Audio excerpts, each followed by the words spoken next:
Ongoing na ang 22nd Cinemalaya Festival, which features a diverse collection of films with wide-ranging themes, but they all reflect the world we live in. Yan ang agenda report ni Sheila Salaysay.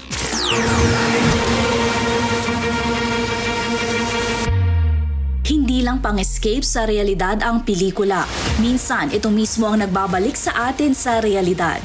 Sa temang Real Reflection sa 22nd edition ng Cinemalaya, ginamit ng mga filmmaker ang big screen para bigyang muka ang mga issue ng buhay at lipunan hango sa karanasan.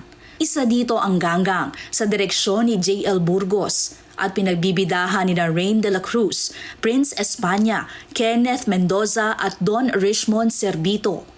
Ang pelikulang Ganggang ay hindi lamang siya tungkol sa gagamba, kwento to ng kabataan at ng bayan. So maraming mga issues na tinakil dito, particularly yung mga karanasan ng mga nasa kanayunan. Sila yung madalas na nabibiktima ng mga paglabag ng karapatang pantao.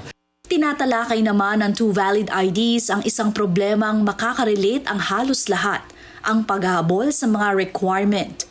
Bida sa pelikula sina Po Kwang, Joey Marquez, Meryl Soriano at Zaijan Haranilla.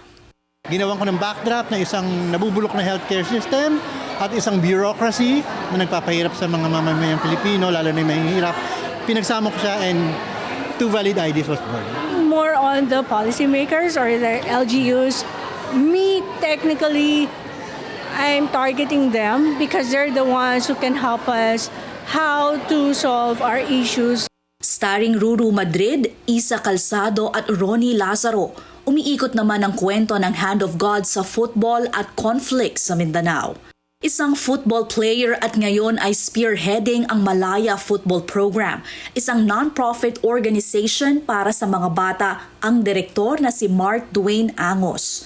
Isang silip sa realidad that sometimes good intentions or football may not be enough for as long as this cycle of violence or structure. We hope that despite of our differences, we protect this sacred idea na ang kabataan, ang mga bata should always be protected and should always be given access to better future, even to a simple chance to play a simple game. The 22nd Cinemalaya runs until August 18. Para sa agenda, Sheila Salaysay, Billionaire News Channel.